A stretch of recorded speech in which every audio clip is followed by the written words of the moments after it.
Good afternoon, ladies and gentlemen. The Committee on General Government Operation, Appropriation, and Housing convenes this public hearing. Public hearing notice was given to the media on Tuesday, January 28th. Notice was given on Wednesday, January 29th, and February 3rd, 2020. Today is Thursday, February 6th, and the time now is 2:02.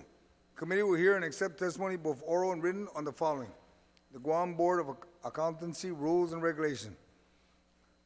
I guess none of my colleagues were here. They got tied up with the other hearings. The conduct of this public hearing shall be as follows. Those testifying will be recognized in the order. We have Mr. Sanford here, so it should be quick. Written testimony may be read. Written testimony should be summarized to about 5 minutes. Written testimony shall be submitted to the committee. Please provide our legislative staff with your written testimony for photocopying. Testimony shall be confined to the substance. You're here as the chairman, so I know you're going to stick to the issue. The individual will be allowed to present oral testimony once. Once you are done, you may be asked to remain in the room for questions or for additional testimony. Proper form and decorum shall be practiced by all present in the public hearing room for this proceeding. Individuals who fail to maintain proper form and decorum may be restricted from providing oral testimony or may be asked to leave or be escorted or removed from the room. When you speak, please make sure the microphone is on and that you speak into the microphone. And you please state your name. We will now begin to hear testimony on the Guam Board of Accountancy Rules and Regulations. Mr. Sanford, sir, the chairman. Yes, sir, Senator. I'm here as the Executive Director of the Guam Board of Accountancy to testify about our fees rule change, which is relative to Bill 271-35, I believe. I'm just going to read this, what I've prepared here. It's the Guam Board of Accountancy approved the fee change amendment to the GBA's rules as presented in Bill 271-35 at its February 21st, 2019 meeting. The board believes it's imperative that the Guam's uniform CPA exam application process be modernized to provide the convenience of a fully online system for Guam's exam candidates that flow from around the globe, to derive the greatest advantage of available vendors and technology, and to compete effectively with the other 54 U.S. jurisdictions offering the exam to candidates requires updating our aging 8-plus-year-old fee schedule to be more in line with existing application fees of most of the other U.S. jurisdictions, hence the highlighted amendments in the following rule, section 25 GAR 2103, subsection D. The fee changes will fully fund a completely online application process for our exam candidates while alleviating 30 to 40% of our existing staff time workload, compensating for the departure of our Assistant Executive Director at no cost to the board. Essentially, Senator, what we're doing is increasing our application fee, and by increasing this fee, then we're able to cover the cost, the net cost of an online system that's operated by the National Association of State Boards of Accountancy. So that provides our applicants with a fully online system. It also provides them with a 24/7 1-800 number to call from anywhere around the globe. It also means that they can pay everything by a credit card, even using international credit cards, which is very difficult for us to do on a domestic basis at a reasonable price. And NASBA actually tracks the entire candidate's entire exam history from application, education, approval, through passing the exam. And once they've passed the exam, they send us the electronic file. So we've eliminated all the paper and the paper processing of doing that. In response to raising this fee and subcontracting with NASBA for this service, we wind up saving 30 to 40% of our staff time of just processing paper. And in response to that, we've reduced the labor contract that I have by about 1.5 FTEs. So the net cost to the government is actually zero.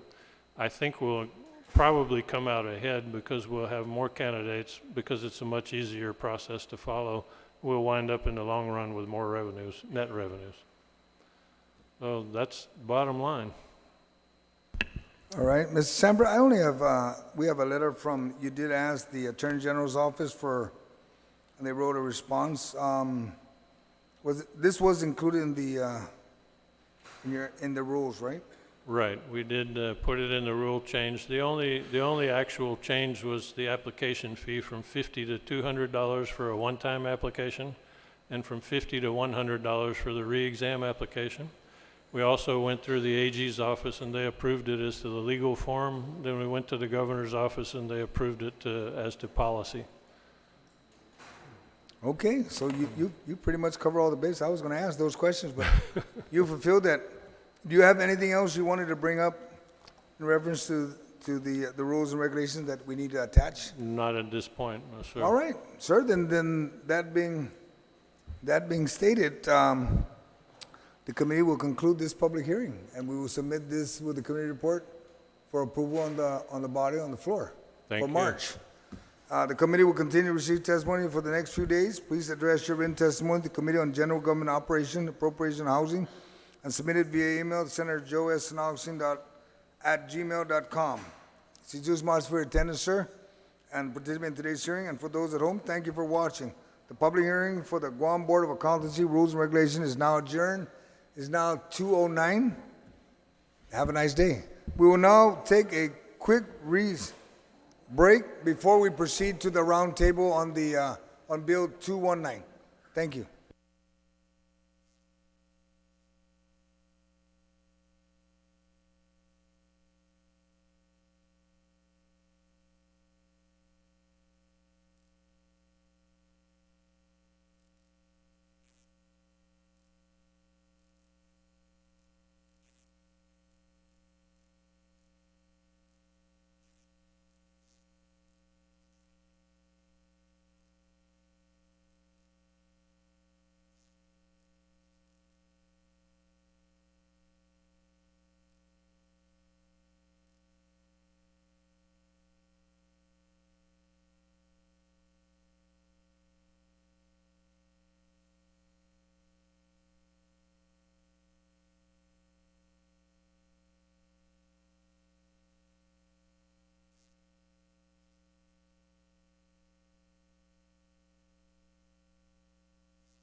Good afternoon, ladies and gentlemen. The Committee on General Government Operation and Appropriation convenes this roundtable hearing. Public hearing roundtable notice was given to the media on Tuesday, January 28th, and then on Wednesday, January 29th, and then on Monday, February 3rd. And for the record, today is Thursday, February 6th, and the time now is 2:13. The committee will hear and accept testimony both oral and written on the following. Bill 219-35, COR, introduced by myself, co-sponsored by Speaker Tina Rose Munoz Barnes, Senator Will Castro, and Senator Clinton Rizal. An act to amend Section 7120 of Chapter 7 of Division 2, Title 17, Guam Code Annotated, to amend Section 8502 of Article 5, Chapter 8 of Title 12, Guam Code Annotated, and to amend Section 5008.2 of Part A, Article 1, Chapter 5 of Title 5, Guam Code Annotated, relative to strengthening the purchase or leaseback of renewable energy purchase of service for the Department of Education, Guam Academy Charter Schools, the Guam Community College, and the University of Guam. Right. The conduct of this public hearing shall be as follows. Those testifying will be recognized in the order. I will just go from left all the way to the right, okay, so that we just don't have to look at who signed up. We have you all seated here. Written testimony, if you have any written testimony that you are going to, if you can provide, please provide it to my staff so we can make photocopies and everybody can have a copy of what your statement is, your testimony is. Testimony shall be confined to the substance. We're talking about Bill 219, so I would highly recommend we don't wander from that. Everyone will be allowed to present oral testimony once, but we're going to have a good conversation here, so I'm not concerned about the once, okay, oral testimony. Proper form decorum shall be practiced by all present in the public hearing room for these proceedings. Individuals who fail to maintain proper form decorum may be restricted from providing oral testimony and or may be asked to leave or be escorted, removed from the room. When you speak, please make sure that the microphone is on and that you speak into the microphone. You will state your name. What I'm going to do before we start, from my left to your left, ladies and gentlemen, I'm going to read the legislature findings and intent on the bill, so we have a general understanding of why the bill was introduced. The legislature in Guam finds that the use of solar energy in Guam is both economical and beneficial to our island and Pacific community. It further finds that the Guam Consolidated Commission is working on building solar energy capacity, but finds the need for over 3,000 acres of land and capital, over $1 billion to achieve this. It is the intent of the to move Guam toward cleaner energy production by utilizing rooftops of Guam education facilities at the Guam Department of Education, Guam Academy Charter Schools, Guam Community College, and the University of Guam, and their ancillary buildings as properties eligible for installation of solar panels to aid in attaining a lower cost for cleaner electricity production and use to provide strengthened legislation to purchase or lease back renewable energy. Let me just state for the record that also the intent of this bill is expanded beyond the 3 education institutions. It's to cover all GovGuam agencies. But the initial of this bill was just for those 3 or 4 areas, but it may be amended at the public hearing before it gets to the floor to cover everyone in the GovGuam. All right?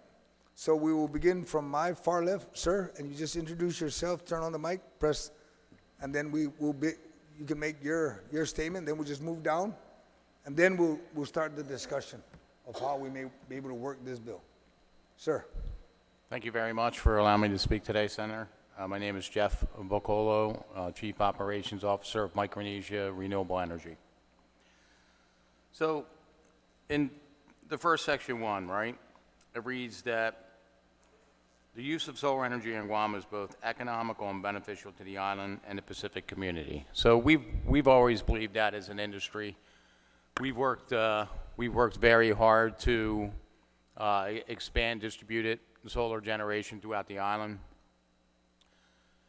One of the things that we supported as an industry was a new power plant, not the size of the power plant. But as an industry, we supported it because for the last 2 years, we were told as an industry, and so was the community of Guam, that This new power plant would allow more renewable energy on the island of Guam, plus coupled with the 40 megawatts of battery storage that the utility is putting in, that we could expand the solar energy industry on the island of Guam that would benefit everyone, not just the residential customers, but of course the governmental and commercial customers.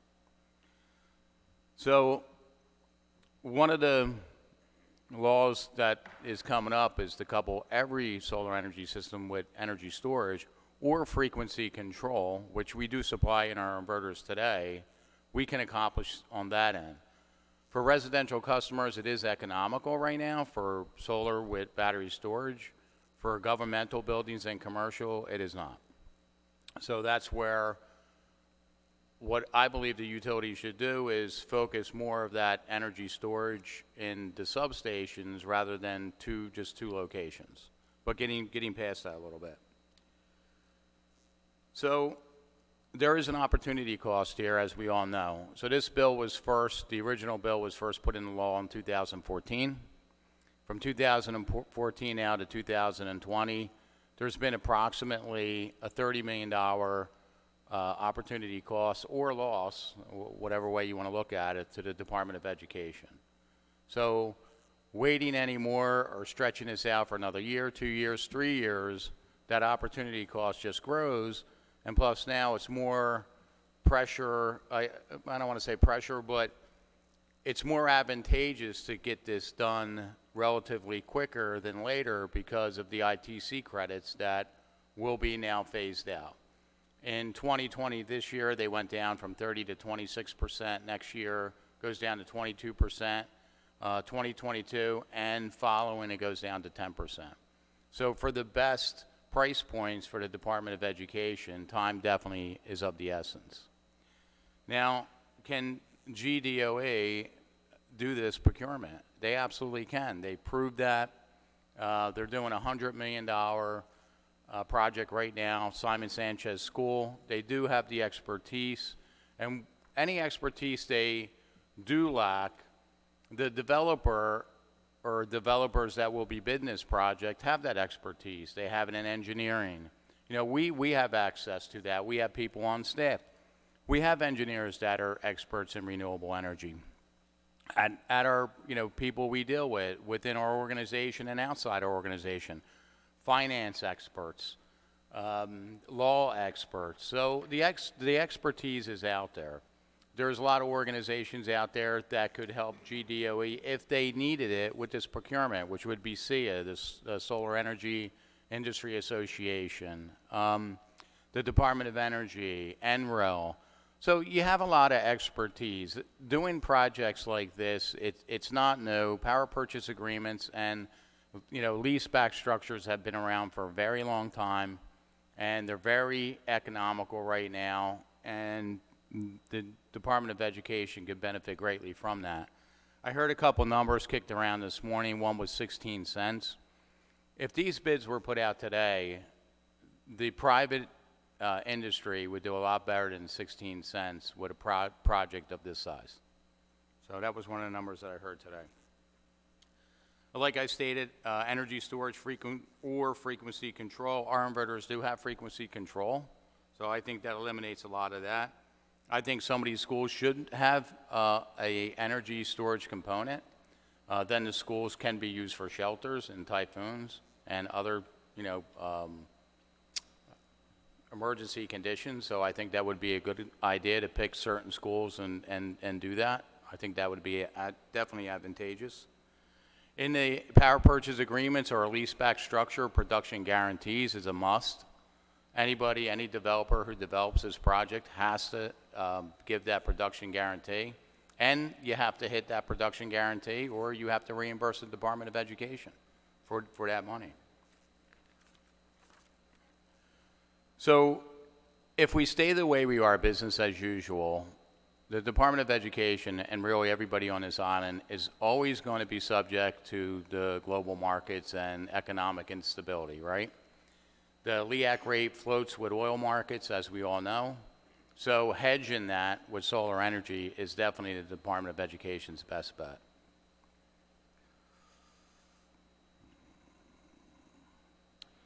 So a couple of things that I heard were the, intermittencies problem. Another thing that I've heard with this bill is cost shifting. We've proved a while back, not from us, but from experts that we deal with, Berkeley Laboratories was one on cost shifting. They proved basically it's a myth. I mean, it's a very, very clever debate, but it's really a myth, cost shifting. We don't add cost shifting to non-solar customers. I think one of the things that needs to be looked at, of course, is deflection of grid, of course, and how that's managed with the utility and the industry. And that's something that we can certainly discuss. One of the things that I think the Department of Education and governmental buildings are perfect for solar energy is the schools use a lot of this energy during the day. Very limited usage of the Department of Education schools and government buildings during nighttime use, except for the 24/7 facilities. But they're a perfect candidate for solar energy. So how much energy really is going to be exported back to the grid when we're at that 80% rule that's already written into the law? We can offset the schools by 80%. So this is where a feasibility study comes into with the developer. Feasibility studies should really be in the RFP. They need to be completed. And with that 80% offset, that can be determined in the feasibility study how much energy really is going to be exported back to the grid. The schools will use a lot of that energy during daytime use. And then when grid management comes in, especially with these, with all the schools, it's sort of a standard operation, right? They close during the summer. They're closed usually during the weekend. So that energy that's being exported back to the grid, GPA, as being good grid managers, can manage that energy that they're taking from the schools, which of course would benefit the island, would reduce the fuel usage and, all the other economic benefits that solar energy does add to the island. So that's something that should definitely be looked at. One of the things that I was really happy to see was the leaseback structure. When we first took a look at that, I didn't really understand that well. I gave it to my finance experts that we deal with. They were really familiar with that leaseback structure. That's a really unique proposition for the Department of Education. Number one, it does give them ownership, which, as GPA stated in the last public hearing, what would be the perfect structure for GDOE, and that would be ownership. So the leaseback structure actually gives GDOE that ownership. It actually also provides a zero escalator for GDOE. So that's a very unique structure, and I think it's a very good structure. It also gives GDOE the ability to leverage those savings for additional monies that they can get, which could be go back to energy efficiency programs, capital improvements for the school. So that's a very, very unique finance structure. So I was very, very happy to see that in your bill. And we've gone around to some of these schools, and they really need some capital improvements. So I think that bill that you're putting out, we support it entirely, coming from the industry side.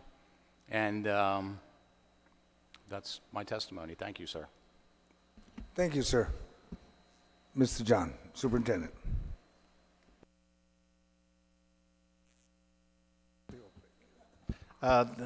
Thank you, Senator, and for holding this hearing.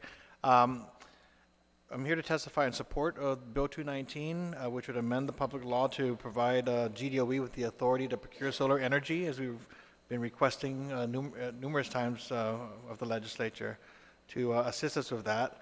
And of course, this bill goes even further than that to provide the option of a leaseback, also to allow a mechanism to utilize the savings for facilities improvements. And for all of those purposes, we are here to support the bill.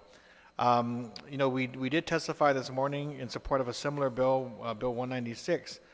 We recognize that Bill 219, in its broader sense, does address the request that we made in earlier testimony on that bill regarding the use of any savings to go back to the department to be able to target facility improvements and hopefully to be able to leverage those funds so that we can maximize the value of those those facility projects. So I guess in short, we're here to support the bill and look forward to to its consideration. And again, it meets two of our issues. One is, implementing solar energy finally and seeing those savings and being able to use those savings for other important education projects. So thank you for your sponsorship. Thank you. Thank you, sir. Madam Chair.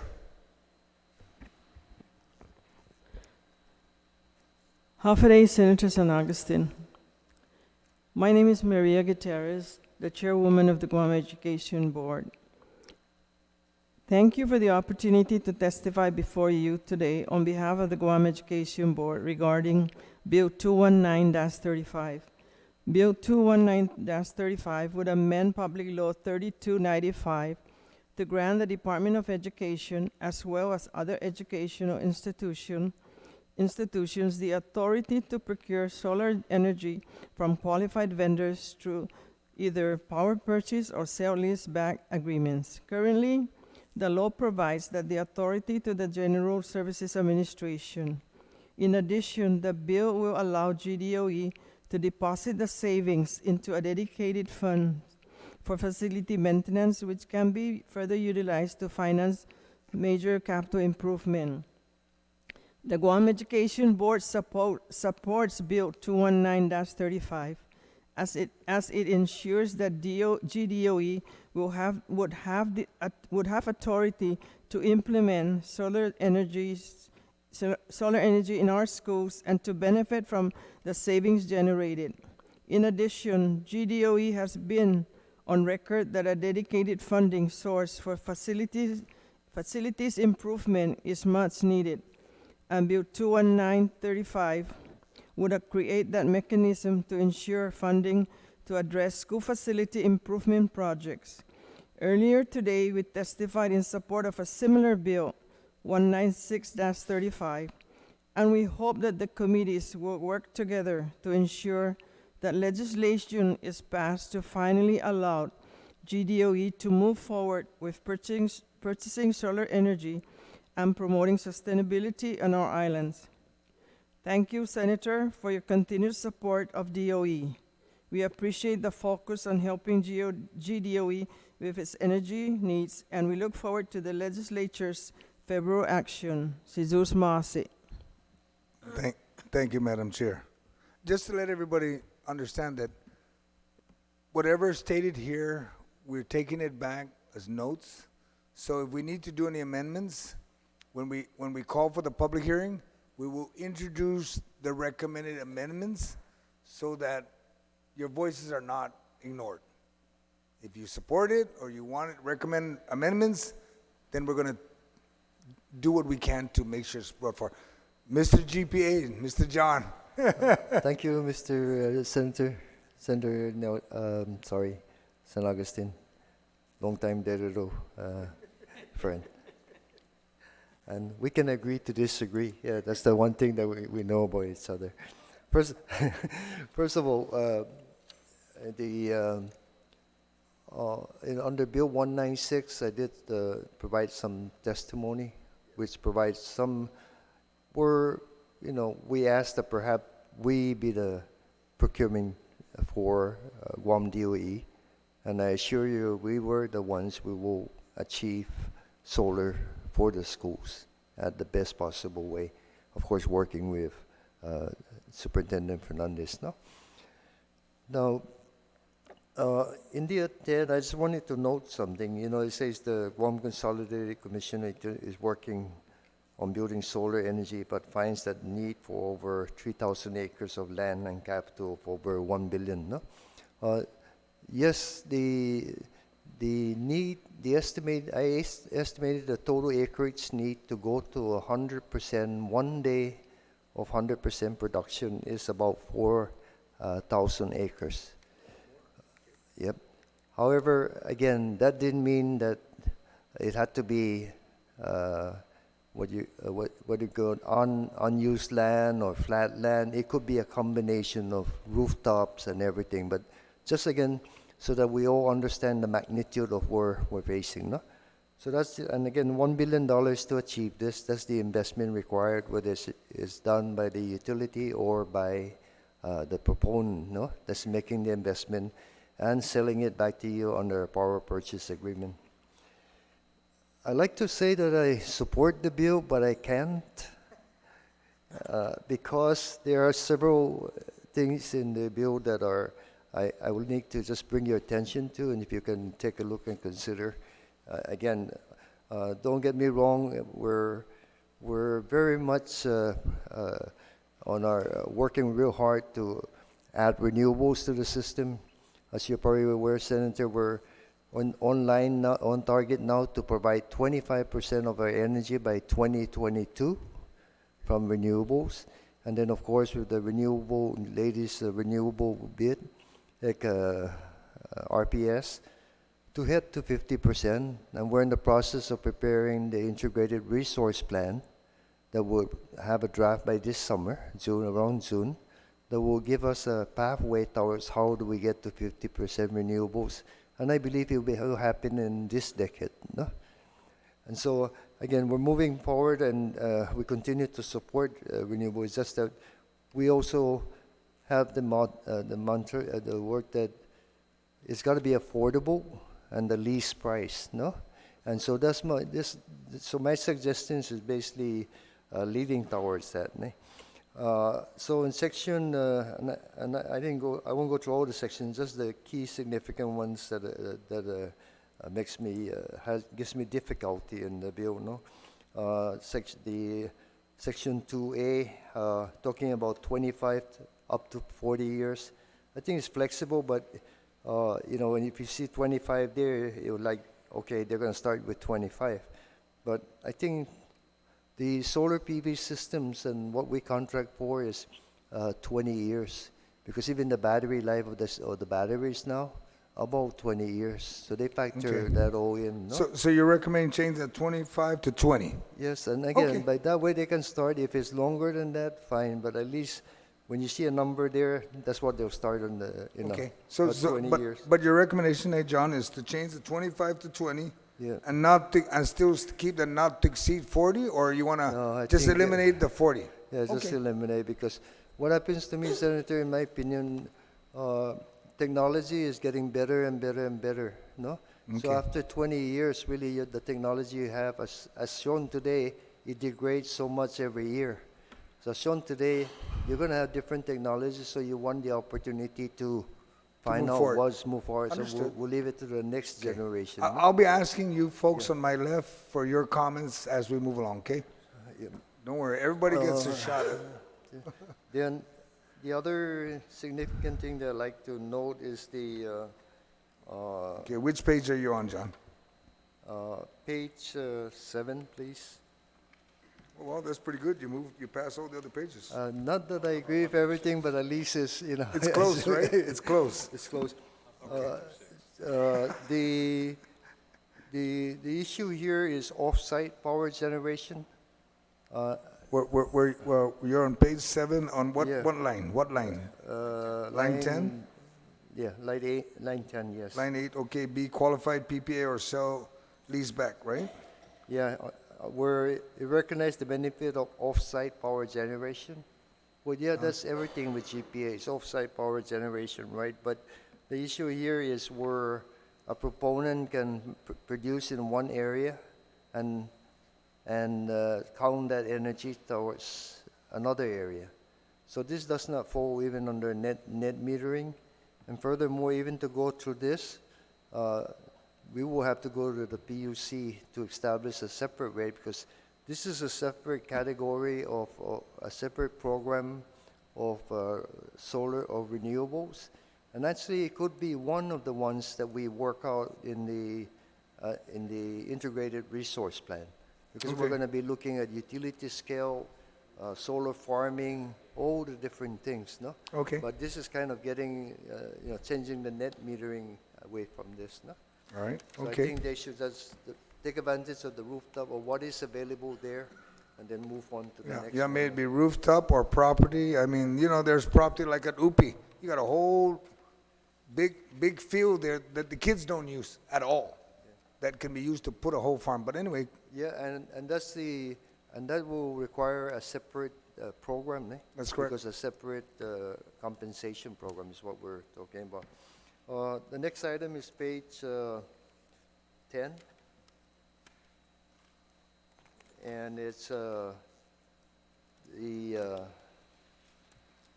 has something to do with, is that correct? The 5 years of doing business in Guam. And, Okay, that's on page 11, on Page line 11, yeah. 1 and 2. yeah. Okay. And it's all interrelated with what I'm going to add into it. Really, you're kind of limiting competition here.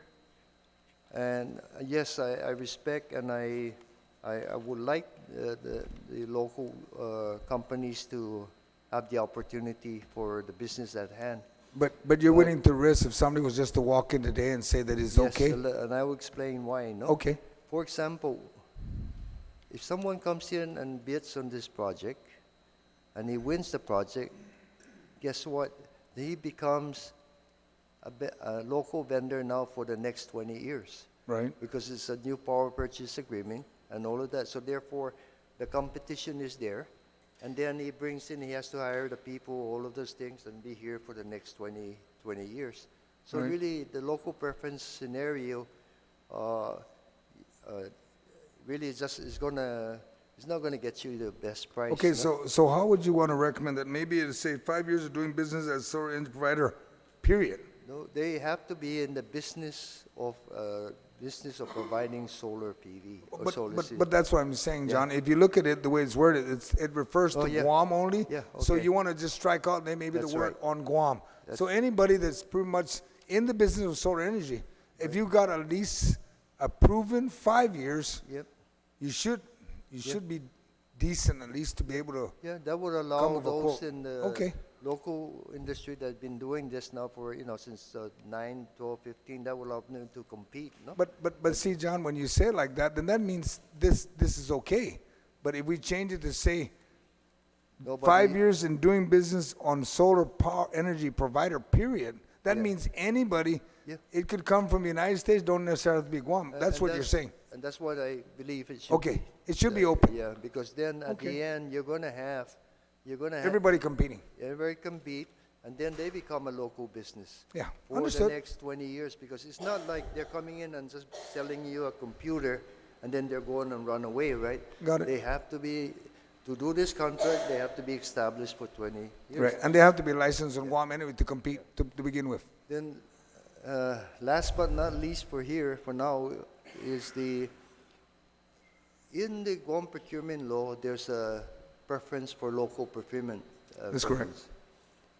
That preference is 15%. Right, So take, for example, my estimate for Guam DOE, for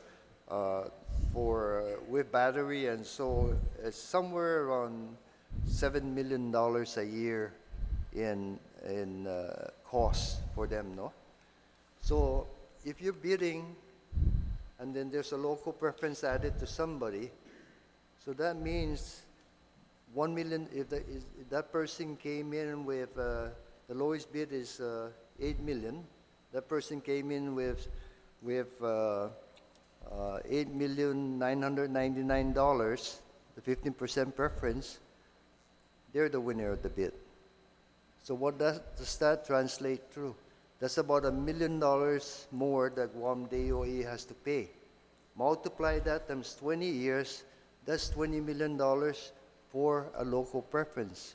So I think if there's going to be some consideration given there, there's got to be something more of parity, because one, typically in a purchase, you're buying, the preference was really, in my opinion, made for buying parts, materials, things, or different things like that, right?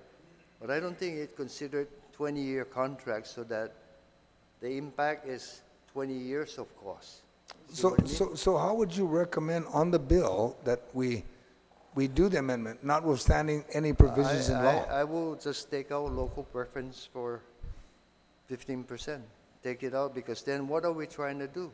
Joe. We're trying to provide the least cost Right. to whoever we're buying, no? So you're basically so- saying, John, that in the bill, we need to put down here I guess we have to cite the local preference law Yeah. to incorporate that there's no preference to local. We're trying to get the best. Therefore, The power best- purchase agreements because of the. It's open to the market to whoever Yeah, can you afford to do pay it. The Right. lowest. Okay. Because we experienced that with just the last bid. Unfortunately enough, the bidder was a little lower than the one, was actually not little, more, in my mind, substantially lower than the other one. But if that was close, that would have meant that we would have had to pay millions of dollars more a year for times 20 years just because of a local preference. See? So I think, it's not that I'm not anti-local, I'm, very local, if you will. But it's just that it doesn't provide in my opinion, for our best interest of our community, the lowest cost for DOE and all the others. No? I used to be also a vendor, and I will compete. If you recall, I used to have energy service company, so I'll have to compete as best as I can and do what I need to do to make it here in the island. No, All right. that's too big of a preference. Okay, so Joe, And that's all I have, Mr. Okay, I we're- will just address if you don't mind, just Yes. quickly, the issue about a new power plant, because twice I heard it today already. No? The 40 megawatt battery was put in to help with all of these outages, no? So that 40 megawatt is coming on the line very shortly. And then that will improve the quality of the system today. All these outages for 5 minutes will go down. It'll be mitigated probably 70% of it, no? So if you keep adding solar PV without batteries, then we're going to be degrading back down, no? The new power plant comes on the line in 3 years. What was the purpose of the new power plant? It's really to work well with renewables and to add more renewables. And the additional more renewables we're going to add is going towards 50% and beyond, another 200 megawatts. But be it as it may, all of our solar projects have batteries. Because if you don't have batteries, all this generation is the daytime. You cannot take that into the night until you have batteries. So that's why everything's got batteries from now on. So, we waited, we're at 22 megawatts of no batteries, basically. So we're at the point now where we have to change to batteries, no? GPA did it already in 2016. So it's not like we're not taking the lead already. So that's why the battery system and the new power plant is to bring us to 50% as the new RPS by the legislature. And that's all I have to, Mr. Chair. all right, thank you, John. Uncle Simon, Senator Simon. Buenas, Senator. Thanks for the opportunity. Couple of things. I'm on page 2, and the intention is excellent. And I think there was some really good discussion this morning on Bill 196 that I think, as you and your colleagues evaluate that hearing and this hearing, my thinking is that you may want to move more towards the concept that is being proposed in 196, where GPA works with each institution. Well, let's remind ourselves, 196 is only DOE. Right. This is everybody. Correct, So correct. this But will actually can magnet them to us, not the opposite. But as written, Okay. it's different in the logic as to how it would be implemented. Okay. And my initial reaction, and it's only initial, I haven't it. had a chance to read this in detail.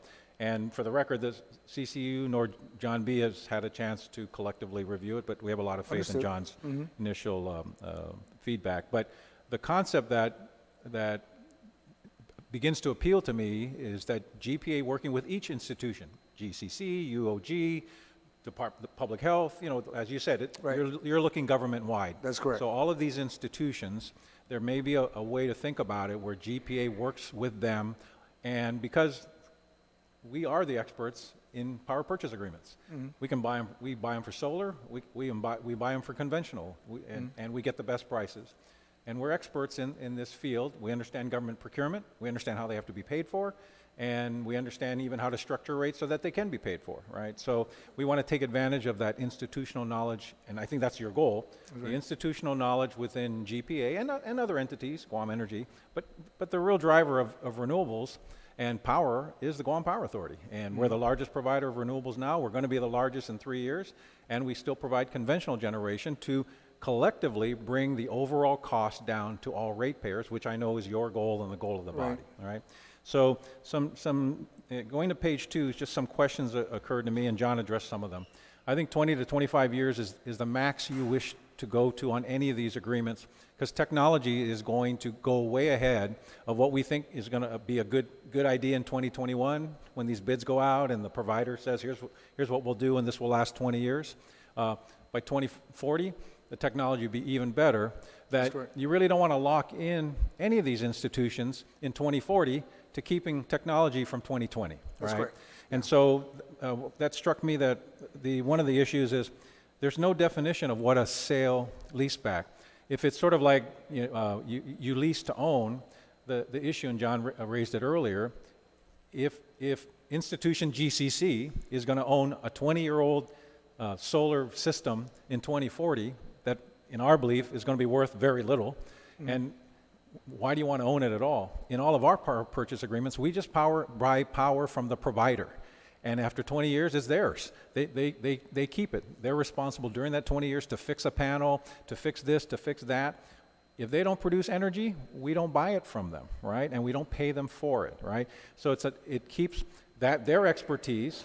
Their expertise is to design a system and run it for 20 years on your behalf or the institution's behalf. Right. And you want to keep them good at it, and that's what you want them to do. Yeah. But whether we want to own something 20, 25 years from now, I'm not so sure. So one of the things, it's not clear there's no definition of sale leaseback. We use it all over the bill, but I'm not sure what exactly is meant by sale leaseback. So the bill lacks a definition of it that you might want to think about. Okay. What exactly is the body's intention on a sale leaseback? All right. With the caution that John has advanced that I'm not sure you want to own any of this technology 20, 25 years from now because of the confidence we have that the industry and the technology is just going to get better and better and better. Why would you want to own? It's like after 20 years, you want to keep the same car?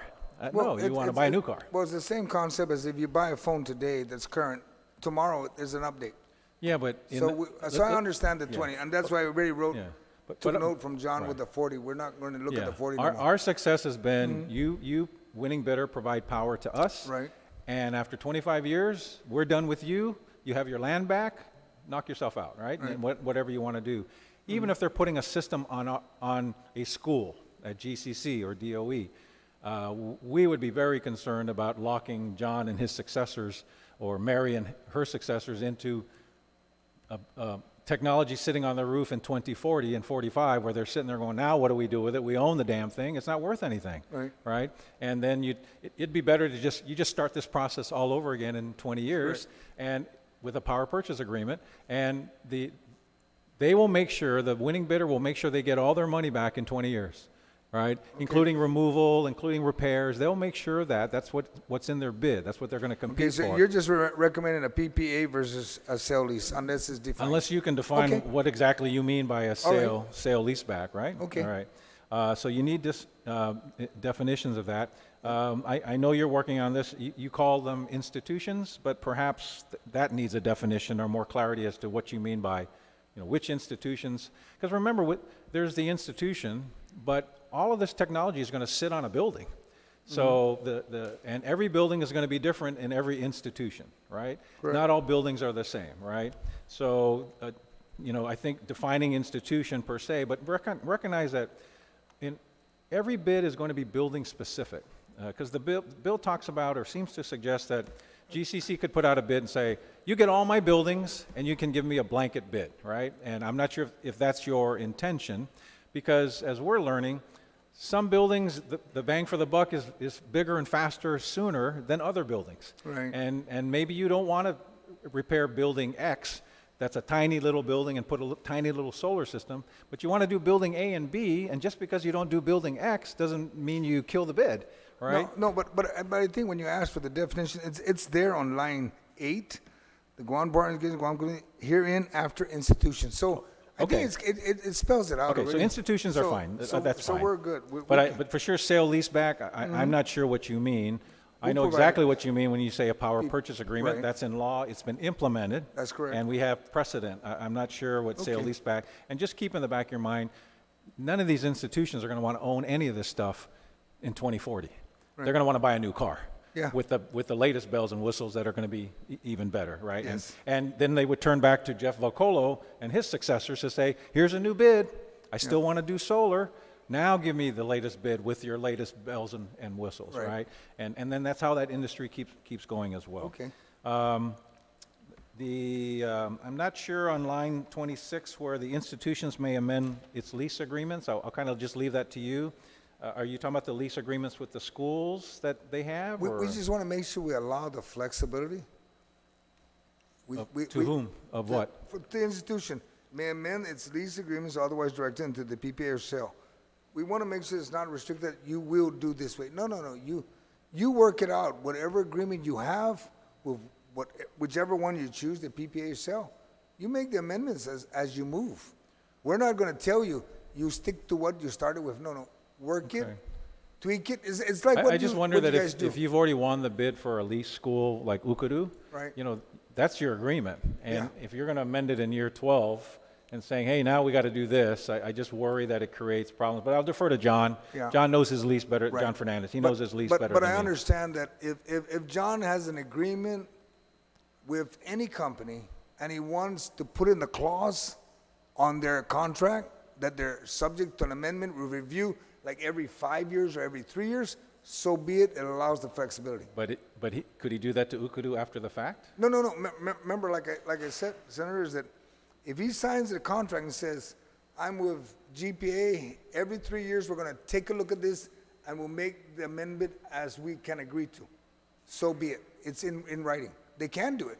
And it's done in everybody's contract. If you put the clause in there, it's a done deal.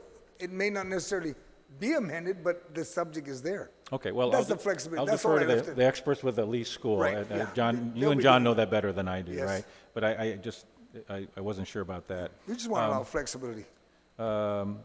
And just as not to repeat myself, as I would envision it, based on our experience, bids are very specific to the site or to the building. Yes. And so you want to make sure that even if an institution is putting out a bid, it may put out a separate bids versus a combo bid, right? And I think what you're thinking of is it's kind of up, if the institution wants to put out a combo bid of all my buildings, I think your goal is to give it that flexibility. And if that's your goal, that's fine. Just for the record, everyone needs to remember that since all buildings are so different, I would caution any institution of saying every building you get, because you may lose opportunities to get the best price if you do a blanket. If you think about the model that was discussed this morning at the DOE only discussion, where GPA is conducting the procurement on their behalf, as John testified for the record, you get us for free. This issue of no charge is sort of taken care of, but right. But I think the concept of using GPA as a key player in the procurement is something you may want to think about incorporating into this same approach. Because if it works for DOE, it can work for GCC, it can work for UOG, it can work for public health, right? And so I think the legislature is onto something. You have a good idea brewing already, and to the degree you can compare notes between this morning on 196 and this bill, and if you're comfortable with the approach that GPA is suggesting, maybe that's a nice merger of interests to achieve the goal of reducing the power bill and yet having someone knowledgeable in charge assisting the institutions to achieve those actual savings, right? On page 4, John discussed a little bit about the 5-year agreement and the limiting of competition, right? And I appreciate the sensitivity of it. We want to support our local industry, but at least at the utility scale, we found some really good off-island companies that had really good prices, and your trade-off will be, well, if to the degree you promote local preference, you could lose out on savings. But that to me is a policy call. That's the legislature's call. I had talked with some members of the industry recently, and it might be that you could increase the preference for those that have actually done business on Guam installing, maybe you could do that, because it's not hard to get a Guam business license and qualify for the local preference, right? Everybody can do that. But John B. raises a good point. To the degree you favor local preference and the pricing results in a higher payment by the institution, which goal are you've got dual goals: to promote local industry and yet to save money on the power bill. And if you, right now as it reads, it would limit competition. Okay, you're referring to page 11, what we discussed with John about even the 4G. 5 years. On page 4, line 21, Line 21. provider must possess a valid Guam business license that you can get with $25 and at least 5 years of experience. And actually, this one says 5 years. I think the other one says 5 years on Guam. I think you got to decide. Well, it fulfills that requirement, Senators, because for at least 5 years prior, it's possess a valid Guam business for at least 5 years. So this one says 5 years. I think the other one says on Guam, right? On Guam. So you need to wrestle with that. Which one do you want? But I agree with John B. There are some very good providers that are not on Guam, and if they give you the savings, is it worth the local preference? And that's just a judgment call on your part. We're going to tweak that because I understood where John was coming from in the preference. John, now going on page 5, just a note that when we look at the language that the winning bidder shall warrant that their system would not exceed 80% of Guam Power Authority's current billing charges. Remember that over a 20-year period, our GPA's current billing charges are going to change. And so I was wondering, how do you implement that? Are you saying it's going to get less? Well, when we put in that new generator, it's going to get less. Now, if the winning bidder was bidding before the generator was put in, he's going to bid a price. Then when the power bill goes down in year 4, let's say, because of our new gen, he's still stuck with the bid price he put in. It may be very difficult to go back to that winning bidder and say, hey, you got to lower your rate, because he factored in the cost of his risk and investment. And now GPA, for reasons he had no control over, has a lower bill this fiscal year than last year, because prices dropped, renewables are kicking in even more, and there's a savings overall. Well, so in year 5 of a 20-year agreement, it could be cheaper to have stayed with GPA, but it's too late for the institution and the winning bidder, because he's already put the system on it. He's already priced the system. So I think once you have a winning bidder, and we always do it to net present value, once you have a winning bidder, you're married to that winning bidder, because it's not fair to the winning bidder to find out, in year 7 you got to lower your price because GPA just went nuclear and now the price is 11 cents a kilowatt hour, right? That's going to be unfair to the bidder, and sometimes you just have to make a call. You buy what you buy, and you live with that buying decision until you get a chance to redo it, right? Okay. So you don't have a recommended amendment on that one then? It's just to me, caution. the bid is the bid. Okay, right? so it's just a cautious Right. caution. Okay. Right. I mean, it's a caution, and in fairness to John B. and to us, we just haven't had a chance to beat this clause up. But just in this quick roundtable, right? It struck me as a having been on your side in writing legislation. I said, what happens in year 7 when GPA's bid is significantly lower? I mean, GPA's power rate is significantly lower than the winning bid. Right. Okay. So just we can look at this language. It just struck me as it made me think about. We're going to have a public hearing for the official of the bill before it goes before the floor. So I just wanted the round table because I knew 196 was coming up. I want to make sure that I got input. So when we do the public hearing, we get additional input from you folks and others, and then we go final. Okay. And then we move from there. So almost done. On page 6, lines 13, as described in the PPA or sale leaseback agreement, this whole idea of buying the system at fair market value. The nice thing about a PPA, it avoids all of that. You're not buying anything at the end of 20 years. It's done, right? What I envision John's successor will do in 25 years, we'll put out another bid to replace the done capacity, right? And any bidder can bid on that 25 megs. We don't care what happens to that 25 megs that was built in 2010. We don't care about that in 2040. It's old. I'll go out and buy a new car. I'm not gonna want to own a 30-year-old car or a 30-year-old power system. So maybe instead of sale leaseback, maybe the PPA approach, which is in the earlier bill, that might be the better, safer way to go, you avoid fair market value, you avoid any of that, because that bidder is going to price all of that in there, right? And he knows, here's what we learned with the long-term agreements with the power generation, right? If that bidder knows in year 5 you're going to own it, what's his incentive to keep fixing it? Because he knows in 4 years he's done with it. In year 3, year 2, year 1. Good providers will step in, but you're not always, Jeff's a good guy, but I don't know if Jeff's going to run the company in 25 years, and if his successor says, hey, the lease is expiring in 3 years, I ain't fixing anything. So what we learned is to wisely set up future generation purchases that we do, PPAs, in a way that we hold the developer, the original winning bidder, responsible through the end of that lease for maintaining that system, right? And the best way to do it is we don't own it after we're done, and we only pay you if you sell me energy. So if you let it fall apart in year 20 through 25, guess what? We're not buying energy from you. It's on you. And I don't care what you do with it after 25 years. Take it off my roof, although what I think will happen is you'll rebid it. Because by then, I think solar is going to be the way to go. You'll just rebid it in 25 years. So, Senator, you're asking that on line 13 to line 21, maybe just strike it out. I think that whole sale leaseback, unless you can better define it, I wonder whether just PPAs, which has been defined and has been implemented, maybe it's better just go with power purchase agreement and don't ever try to own them. Well, the only reason why, as you're commenting, if you look at the previous pages, it keeps referring to GPA is going to be the consultant. So if DOE is going to do something, they may be reaching to you and saying, John, exactly what Senator Simon brought up, we're not going to do this because we don't want this thing stuck on our roof after 20 years. We want to anticipate.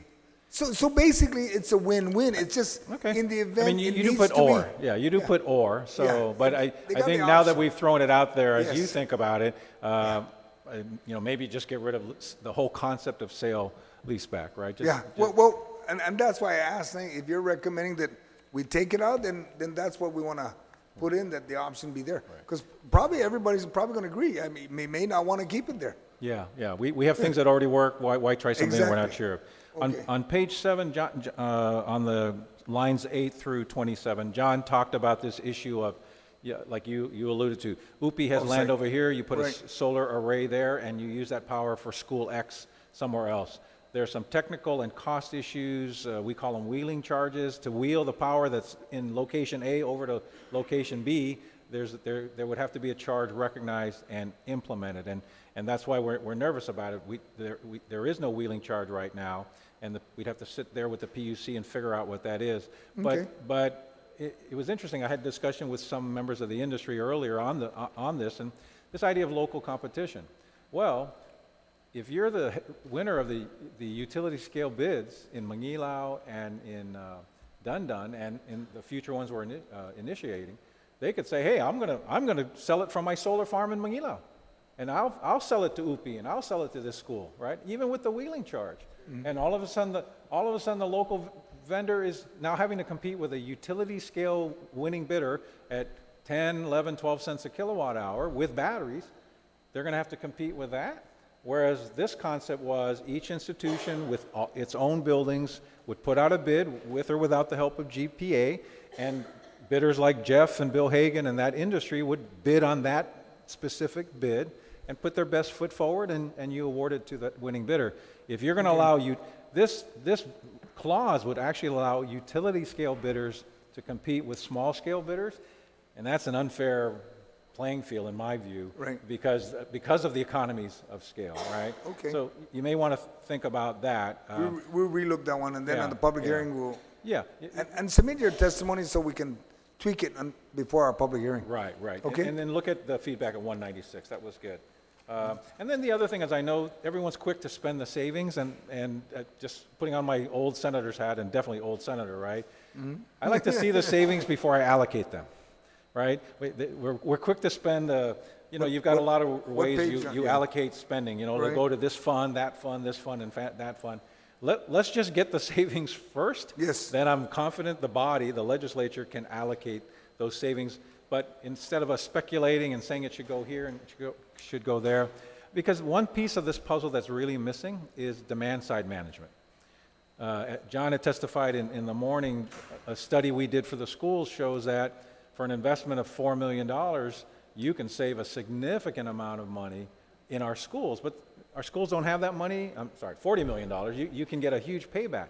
But it's hard for the legislature to find 40 million. John Fernandez can't find 40 million. And we need to think about, and I'll put our heads together to come back to you. There is the cheapest energy is the energy you avoid using, right? If you don't use it, you don't pay for it. And we don't have to build a generator to worry about it, right? We get smaller as the generator power.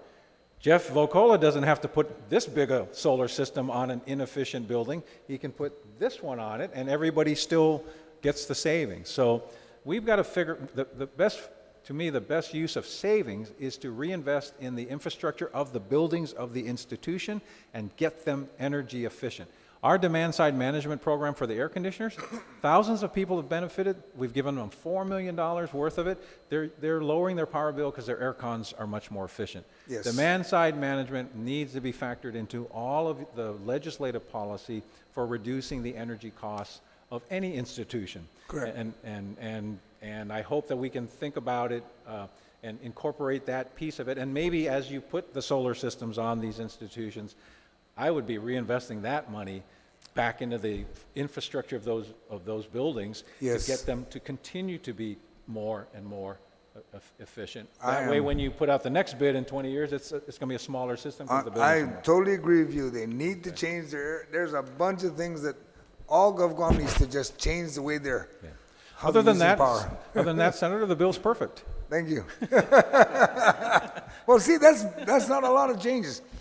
Mr. Carlos Camacho, sir, primo. Thank you, Senator. Carlos Camacho, I'm with the Okudu Solar Group, and this is for the leaseback schools. And we've been working this, when this was passed, with the Attorney General. We've been working this with the existing DOE management. And we went through the whole 4 years of even presenting the product to the CCU. So we make sure every component, every partner is aware of at least in the lease schools. For the 4 years, there were some conflicting portion of the procurement portion of the exemption that was authored by that law, because they forgot to remove 3 sections of Article 5. And I guess in the public testimony, which you already have, when this goes out, it will show what the Attorney General, Elizabeth Barrett Anderson, at that time before leaving Camacho, had identified 3 sections of Article 5 of that procurement law that conflicts on why they could not move forward. But that's why this particular bill that your office has shows sections of 5004, 5006, 5150 of 5GCA to be further amended, and that should move that forward. But we're also in the race of time on the ITC tax credit, so we don't know how long this is going to take, and that's how this can become competitive or not if we're able to move it. We've been working this for 4 years, and John knows that. Now, I know that Simon had a great point about the definition of sale-leaseback. And I know that another group of our organization have used that definition.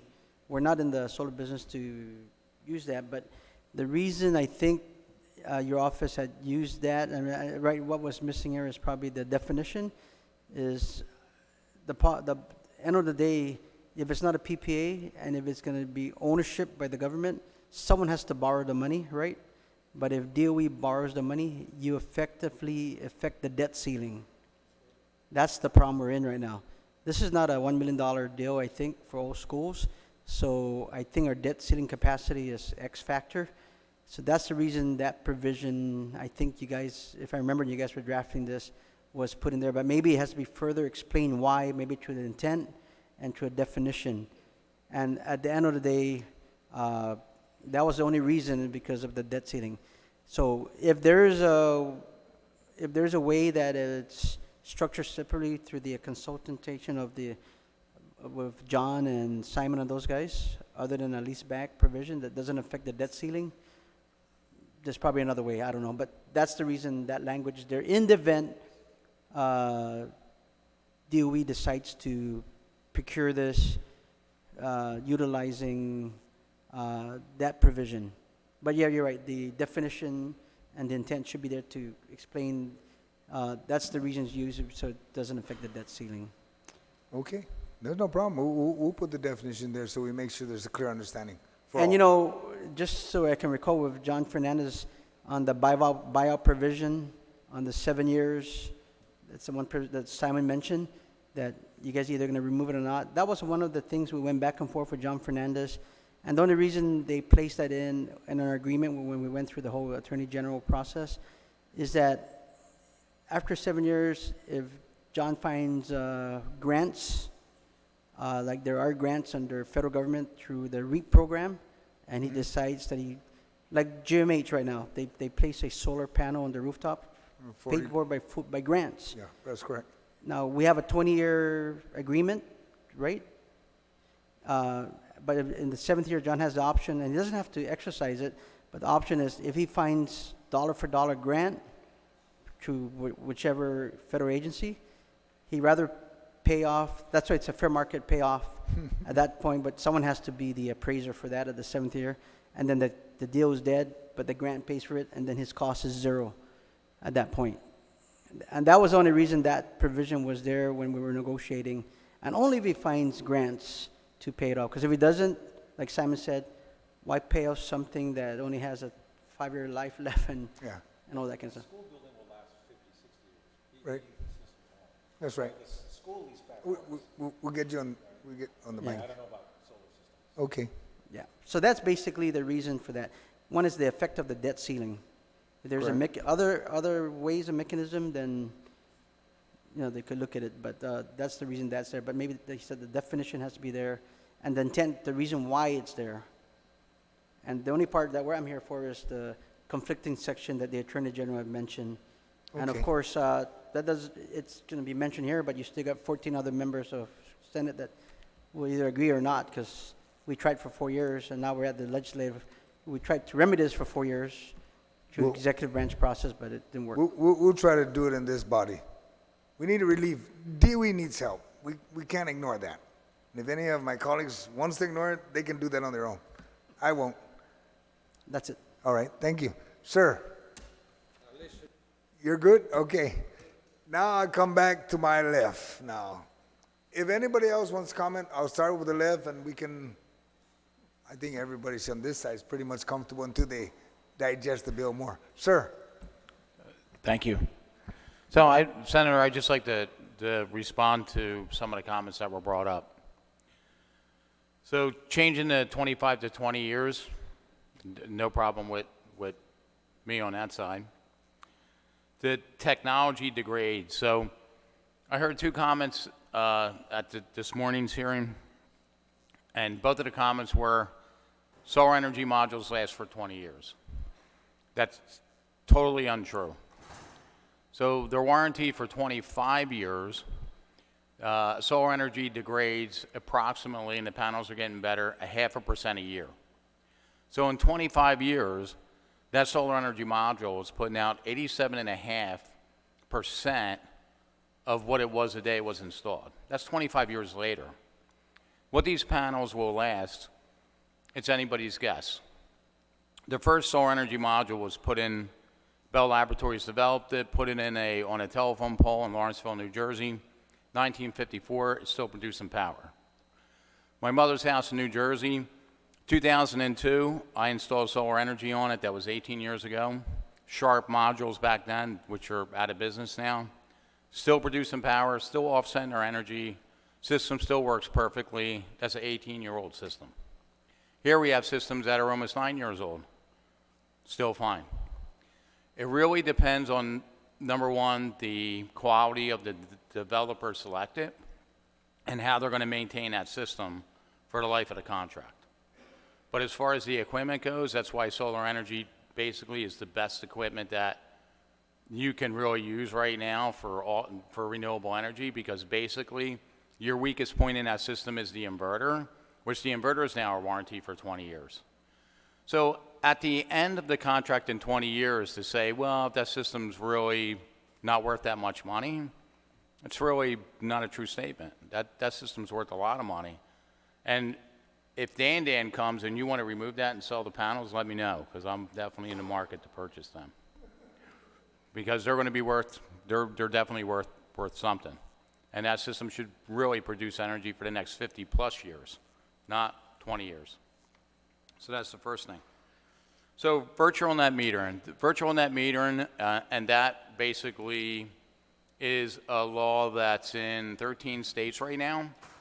So that's putting solar energy on one site and using that energy produced, export it back to the grid, using that offset for another site, and that's what you have in the law.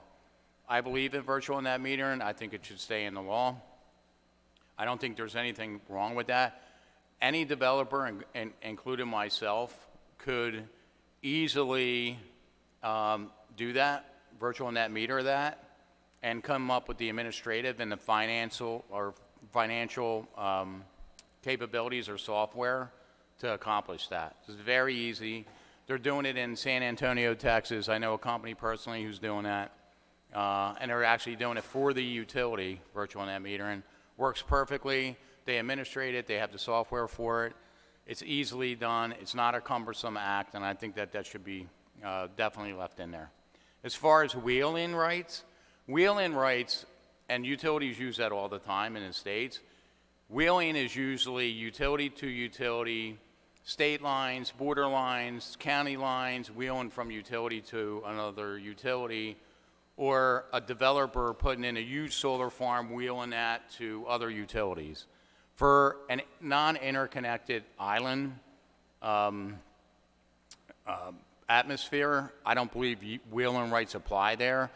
If you're going to put a solar, 100 kW solar facility right next to a school, but it's not on school property, that's still being fed back to GPA's grid. So wheeling rights, I do not believe apply at all.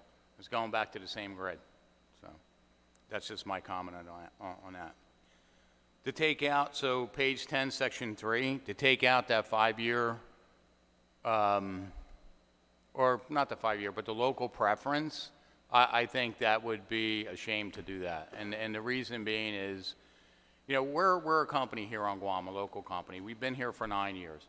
We offer our employees above standard rates.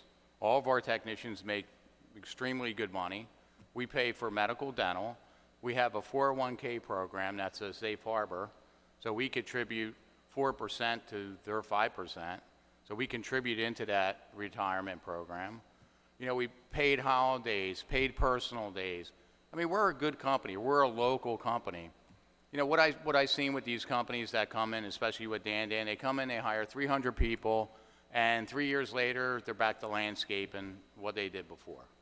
Is that really good long-term vision for the economy of Guam?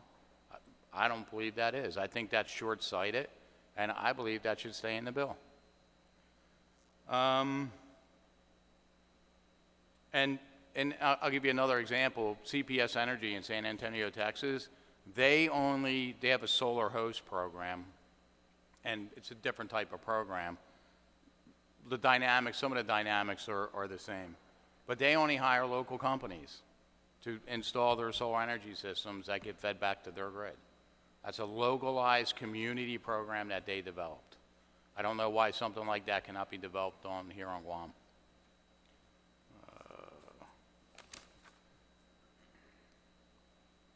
So I keep on hearing the battery storage, and I'm not in total disagreement with that, but the way that their law that they're trying to enact with the PUC is, it's also frequency control or energy storage. Again, our inverters do have frequency control, and frequency is a big problem with the utility. I'm experiencing that in my house. I guess a lot of people are, but it is a problem, and we understand it. And, I think some of the schools, like I mentioned earlier, should have battery storage, but our inverters do have frequency control.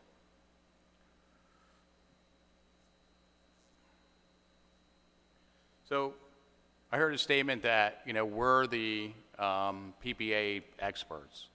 And I'm not going to disagree with that statement because I think the utility has done an extremely well job in managing the projects that they have. But there's companies right on this island. I have over 300 megawatts in my career. I've been in this career for 44 years, specifically renewable energy for 27 years. I have over 300 megawatts under power purchase agreements that I've done. So there's experts right on this island that can do power purchase agreements. So the expertise is vast right now, and especially in the United States and Hawaii, and the industry's growing leaps and bounds. So there's there's a lot of experts out there right now.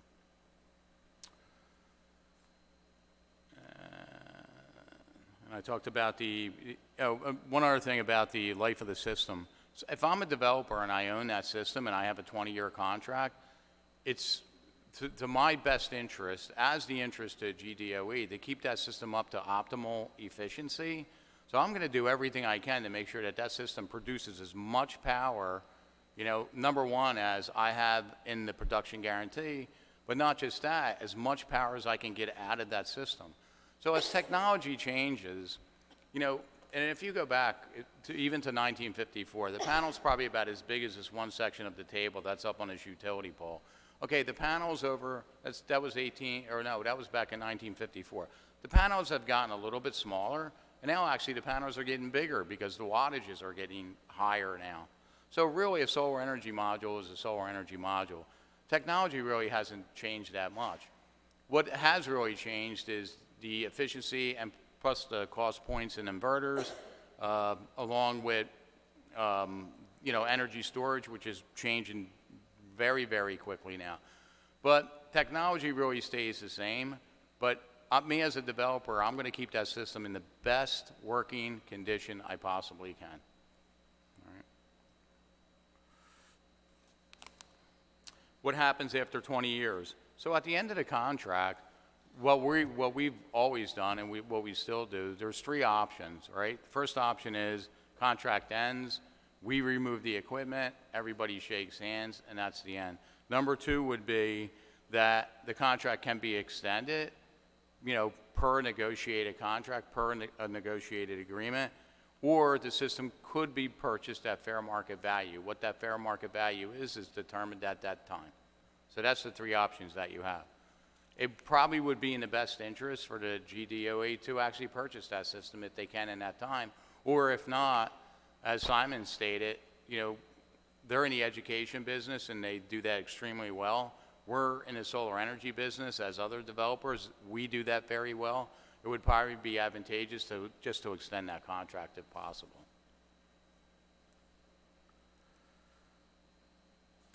So, and I agreed with your comment to Mr. Sanchez and Mr. Camacho's where maybe that sale leaseback. I understand it now. I spent a lot of time really looking into that and what that structure is, that finance structure.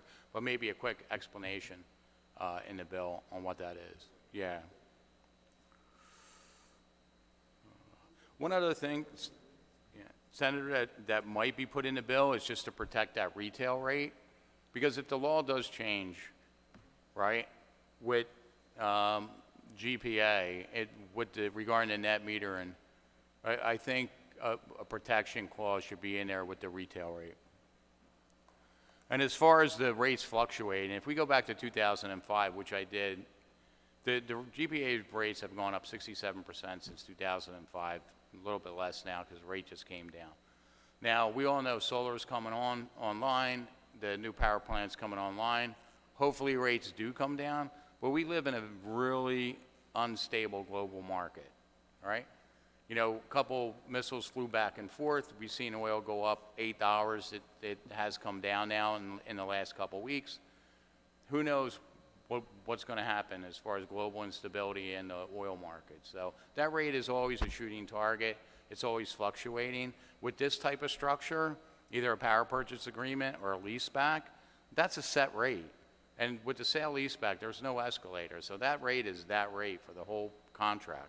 There's no flexibility. There's no up and down with that at all. So that's really hedging your energy costs for the next 20 years. I think that's an extremely smart move.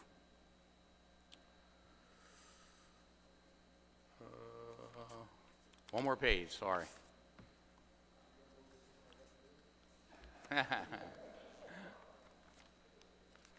So, 4, 3, here it is. The wheel and charge. Okay. No, Senator, sorry, that's all I have. Thank you. Thank you. Does anyone want to comment? John, want to comment or anything? If not, could I generally, I believe, my opinion is that everybody's generally in agreement. We just got to tweak a little bit the bill. Please send your comments to my email so that we can tweak it and I can respond back and tell you what we may consider on the amendment, so that when we announce the public hearing, you don't feel that I left you out of the conversation. You showed up. I will send John. I'll send you. I'll send the two Johns, Simon and Carlos. I'll send you a copy of what we're proposing to consider, so that when we do the public hearing, you're going to hear me state that. Before any of the colleagues say anything, I'm going to say, this was discussed in the roundtable. These are the recommended changes. So that you know what you recommended, put in what you recommended, what you agreed to. You just move on from there. And then my colleagues will understand that there is a consensus with the folks involved. And then we can move from there. Are we pretty much in agreement to some sense? And yeah, we'll work it. Well, just for the record, when you have a long-term asset like a school, Yes. right, then I understand owning it after 25 years because it'll last 50 years, right? The generator we're buying up north, right, after 25 years we'll own it. Why? Because we know we can run a generator for 50 or 60 years. And, Right. and I would say I would disagree with Jeff's in one way. There's no guarantee that DOE is going to be a solar operator expert in 25 years just because it's on their roof, right? Right. They really want to teach children and get lower power and defer to Jeff and Yeah. his expertise to be the expert, which at the end of 25 years, the challenge is, I mean, arguably, Jeff said, well, maybe it'll last 40 years, maybe it'll last 25 years. I mean, our expertise says we would never buy any solar farm at the end of 25 years. That's our collective expertise. We'll buy power from a developer provider, but we don't want to own it after 25 years. We'll own a generator after 25 years, like the one we're doing, because that we know how to run a generator, and we know we can make it last 50 or 60 years. And that last 25 years, our children and grandchildren are going to be very happy with the cost of the power bill because we're not paying the debt service on that, and the base rate will go down. I do need to correct Jeff, at least on the record. The base rate has not moved since 2013. So the only thing that's gone up and down since 2013 is fuel. And fuel no one has control over. But the reason the LEAC was lowered this last time was the combination of renewables stepping in, both those done by the private citizens, the 2,600 private citizens that right now are probably making some good energy for their own use, and then having some available for us, right? That 22 megs and our 25 megs, that's 47 megs. On a day like this, we're not burning fuel, and that's what brings down the LEAC. So fuel is our enemy, really. If you want a lower power bill, we need to use less fuel. One of the ways you use less fuel, use solar generation, because it doesn't use any fuel, right? And that combination of solar plus efficient generators, when you have to burn fuel, the new generator is so much more efficient than Cabris 1 and 2, and we lost 3 and 4 already. We need to replace that capacity with your generosity of the body, allowing us to lease the land, and the PUC approving our request. We're well on our way to continue to lower the power bill. That's why I'm very confident that after that new generator is in, the power bill for all the institutions will go down, and that's why, and I trust Jeff more than me because he's the provider, but I got nervous if his bidded rate in 2021 has to be lower in 2025 when all of a sudden we're producing all this energy with renewables and GPA's rate is significantly lower in that year, and yet his bid was good from 4 years ago. But if he's comfortable with it, it's his risk. But I know I'd be nervous about having to match GPA's declining rate every year, right? Sometimes if you make the marriage to the partner for 20 years and that's their rate and they were the best rate, discounted net present value, all that stuff that we do all the time, if that's the best rate, then that's my partner for 20 years. We owe that to them because they're taking on the risk. But I don't believe after 20 years you're going to want that same system, and I expect people like Jeff and his successors would be bidding even better systems. And that would be the opportunity for DOE to save even more. Don't use the word marriage, because people who are staying married for more than 20 Yes, years. Senator. Yes, John. Those are good mistakes. If I could, just as representing the beneficiary agency of this, I guess what I'd like to say is that there is a solution here. I mean, I think I'm with you. I hope we're all together that despite all of the suggestions and maybe modifications, that there is a solution here, and there has to be, because I don't want to underplay it, but I don't think it's rocket science. We have the expertise at the table, whether it's with GPA or others, our providers and GDOE. So I'm really hoping that we find a way to come up with a workable solution to allow the Department of Education to at least begin to, with a few schools. It doesn't have to be all the schools.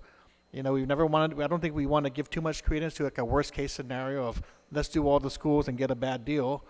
I think we don't want to underplay the sophistication that you have at this table, not just within GPA, but at other parts of this government who understand risk assessment, understand financing, understand the constraints and resources. I think we have enough intelligence to make something work that'll meet all the interests. And I don't think we want to pit DOE and GPA and anybody, the providers out there against each other.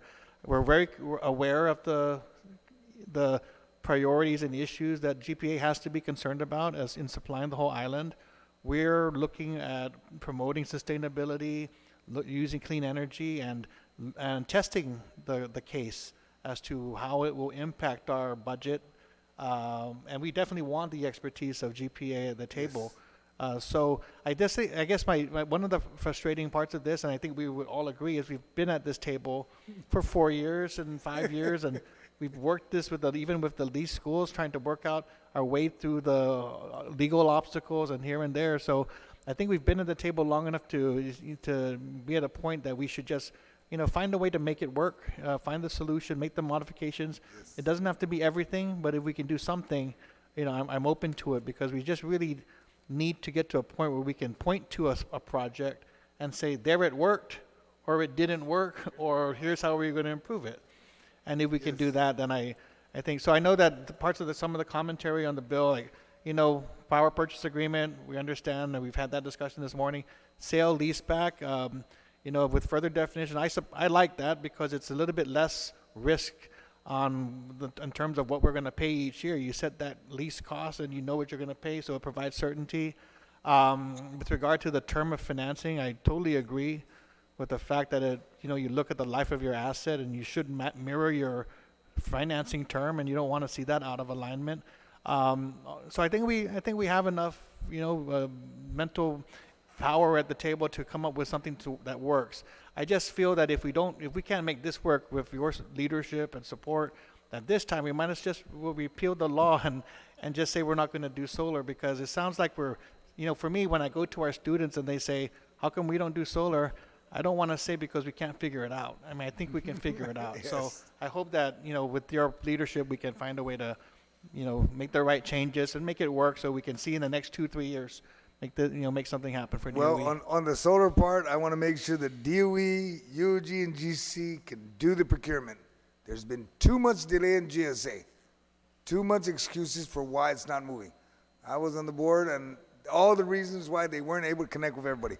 Well, Senator, just be open to Bill 196, where we suggested maybe GPA does the procurement. But we'll kick it around. Yeah. John's got it right. There's enough intelligence around here Yes. to figure it out.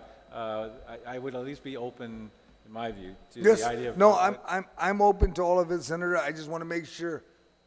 I don't want to hear anymore about GSA. That's been our problem in GovGuam. Everything, even for paper, on DOE, all the reasons why it's not moving. One way or the other, it's got to come out of there. It's got to go to whoever needs to get it, and what my colleagues will agree to, and the timeline is perfect. It's got to work. We got to stop coming up with reasons why we can't fix it. That being that everybody has spoken, the committee will conclude this roundtable discussion on Bill 219-35. Please submit your testimony in writing so that when I schedule the public hearing, we're ready to go. Thank you for your attendance. Juice Mark for attending, participating in today's roundtable, and for those at home, thank you for watching. this roundtable for Bill 219 is now adjourned. It is now 3:35. Thank you.